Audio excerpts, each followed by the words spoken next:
Hello, my name is Shazim Nishat. I work with Med. Today we will understand what best we can do to improve one's presentation skills. आज हम इस subject में जानेंगे हम अपने presentation skills को कैसे अच्छे और अच्छा improve कर सकते हैं. So let's start with the session. In this session, we will talk more about the presentation through definition. Second, the factors. We will consider the factors to make an efficient and effective presentation, and we will understand the do's and don'ts about the presentation. So let's start with the definition. I'll read the definition for you. Definition says it refers to the ability to communicate in an effective way, whether in small or large groups. The process involves explaining, showing the content of either a topic to an audience. It means presentation के माध्यम से हम कोई भी subject को बहुत easy तरह से समझा सकते हैं, क्योंकि लर्निंग बहुत इजी हो जाती है और सिंपल हो जाती है. इसलिए कहा जाता है प्रेजेंटेशन एक बहुत ही अच्छा टूल है जब भी हमें कोई कॉन्सेप्ट को समझाना है. Now let's check the factors. First thing first is purpose. Purpose means in a very simple word why, क्यों. मैं प्रेजेंटेशन क्यों देना चाहता हूँ, क्यों देना चाहता हूँ, इसका पर्पस क्या है. Why did I choose the same subject? Why did I choose the same set of audience? मैंने यही ऑडियंस को चूज क्यों किया, मैंने यही टॉपिक को क्यों चूज किया. Now why it is very important. If I have no idea, अगर मुझे कुछ नहीं पता है अपने सब्जेक्ट का, मैं अपने सब्जेक्ट को स्टडी नहीं कर पाऊंगा, मैं अपना टाइम वेस्ट करूंगा, मैं अपने ऑडियंस का टाइम वेस्ट करूंगा, मैं उनके सवाल का जवाब नहीं दे पाऊंगा. एट द एंड मैं घबरा जाऊंगा. इसलिए that's the reason it is very important to understand the purpose behind the presentation. Second is plan.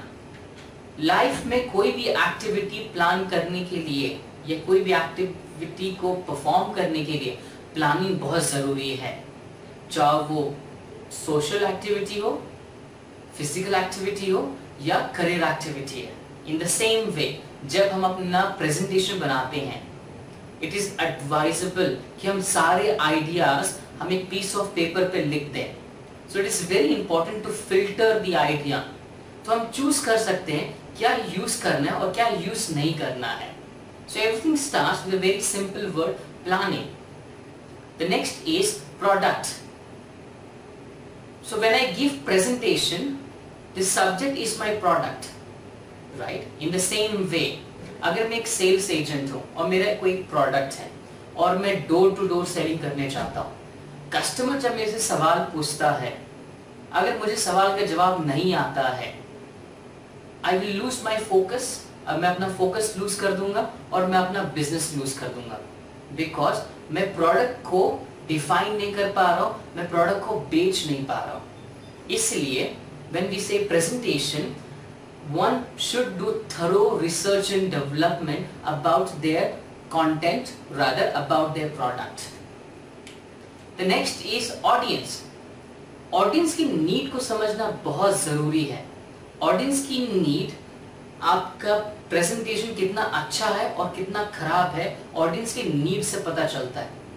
इसलिए it is good that we should go back और हम काफी रिसर्च करें, उनका एज, उनका सोशल बैकग्राउंड, उनकी एजुकेशन क्वालिफिकेशन को समझें, तब जाके हम प्रोडक्ट और ऑडियंस को कॉमन प्लेटफॉर्म पे ला सकते हैं.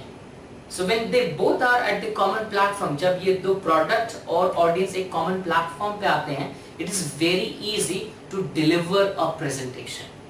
If not, ऑडियंस एक दूसरे डायरेक्शन में जाती है और आपका प्रेजेंटेशन दूसरे डायरेक्शन में जाता है.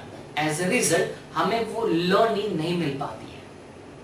The next is theory to practice. So when I say theory to practice, कोई भी एक्टिविटी परफॉर्म करने के लिए हमेशा उसका एक नॉलेज लेना बहुत ज़रूरी है, और उस नॉलेज को स्किल्स में ट्रांसफर करना इट हेल्प्स, और उसको पिक्चर देना प्रैक्टिस से हो पाता है. सो फॉर एग्जांपल, हमने बचपन में हमारे पेरेंट्स ने हाथ पकड़ के हमको लिखना सिखाया था ABC। हमने वही एक्टिविटीज से हमने धीरे धीरे एग्जाम लिखना शुरू किया, हमने एग्जाम के फॉर्म्स भरे। आज हम खुद के लिए ड्राइविंग लाइसेंस का फॉर्म भरते हैं, पैन कार्ड का फॉर्म भरते हैं, और हम हायर स्टडीज के लिए फॉर्म भरते हैं। तो somewhere down the line it started with a word called practice. The next is let's check out how to give a presentation. आप प्रेजेंटेशन देते समय किस बात का ध्यान रखना है? First thing first impression is the last impression. The way we carry ourself, हमारे ड्रेस, हमारा बॉडी लैंग्वेज, हमारा पर्सनालिटी रिफ्लेक्ट करती है, यानी वो हमारे बारे में बताती है। Because nothing is there on the head, हमारे माथे पे कुछ नहीं लिखा है, पर जिस तरह से हम अपना प्रेजेंटेशन डिलीवर करते हैं, हमारा बॉडी लैंग्वेज, हमारा ड्रेस मटेरियल, वो एक मैसेज कन्वे करता है। इसलिए we should be very careful with our dress code. Share the outline, वो क्यूरियोसिटी जनरेट करना जरूरी है। Something called surprise and engage. जब आप ऑडियंस को बताते हो कि हाँ आज इस सेशन में आप ये सब सीखोगे, उनमें क्यूरियोसिटी होता है कि हाँ अब इसके बाद अब नया कुछ सीखने को मिलेगा। If there is no curiosity, audience कुछ देर के बाद जाके डल हो जाती है। इसलिए it is very important to share the outline. Proper tool includes black board, white board, power point presentation, activities. हर एक का अपना चॉइस होता है। We need to choose our own choice of tools. हमको अपना टूल चूज करना जरूरी है। वाई? जिससे प्रेजेंटेशन बहुत अच्छा होता है और हम लर्निंग बहुत जल्दी ट्रांसफर कर सकते हैं। इफ नॉट, हम सारे टूल्स एक जगह ला देंगे और प्रेजेंटेशन पूरा खराब हो जाता है। इसलिए कहा जाता है टूल्स को चूज करना बहुत जरूरी है। The next is structure the message. Message एक तरह से इनपुट और आउटपुट का काम करता है, यानी वो यूनिफॉर्मिटी मेंटेन करता है, वो लिंक मेंटेन करता है पहले पॉइंट्स और दूसरे पॉइंट में। इफ नॉट, अगर वो वैसा नहीं रहा तो एक नॉर्थ पोल और एक साउथ पोल की डायरेक्शन में चले जाएगा और मैसेज अधूरा रहता है। Now let's check. The next is support with a story. हर एक इंसान को स्टोरी सुनना पसंद है। सो अगर स्टोरी रहता है कोई भी कॉन्सेप्ट को समझाने के लिए, वो कॉन्सेप्ट बहुत इजी हो जाता है, चाहे वो कितना भी टेक्निकली हार्ड सब्जेक्ट हो। स्टोरी के माध्यम से हम बहुत अच्छे से डिलीवर कर सकते हैं। इसका फायदा ये है कि ऑडियंस उसको रिकैप कर सकती है घर जाके, क्योंकि वो एक स्टोरी फॉर्मेशन में रह जाता है। Simplify the numbers. Numbers magic का काम करते हैं। अगर हम नंबर्स को एज इट इज यूज करेंगे तो वो एक सिंपल एक डेटा है, बट वही नंबर्स को अगर हम पिक्चर देते हैं, वो मैजिक का काम करता है सेशन में। एडिट, जहां जहां हमें एडिट की जरूरत है वो करना बहुत जरूरी है। इफ नॉट, हम अपना काफी टाइम बर्बाद कर देंगे। Because if you don't edit, हमें नहीं पता रहेगा क्या बोलना है और क्या नहीं बोलना है सेशन में। Energy level, the way we talk, when we say way we talk, अगर हम चुपचाप हैं, अगर हम गुस्से में हैं, वो हमारा एनर्जी लेवल ट्रांसफर कर रहा है ऑडियंस में। बिकॉज जिस तरह से हम बिहेव करेंगे, ऑडियंस भी उसी तरह बिहेव करेगी आगे जाके। So we need to be very careful with our energy graph. Now let's check what we are not supposed to do. We are not supposed to read. When I say we are not supposed to read, ये कोई electronic notes नहीं है। Generally लोग believe करते हैं ये electronic notes है, इसलिए हम इसको देख के पढ़ना चाहिए। सारा डेटा आपके दिमाग में होना चाहिए। आप एक के बाद एक ऑडियंस को धीरे धीरे समझा सकते हो।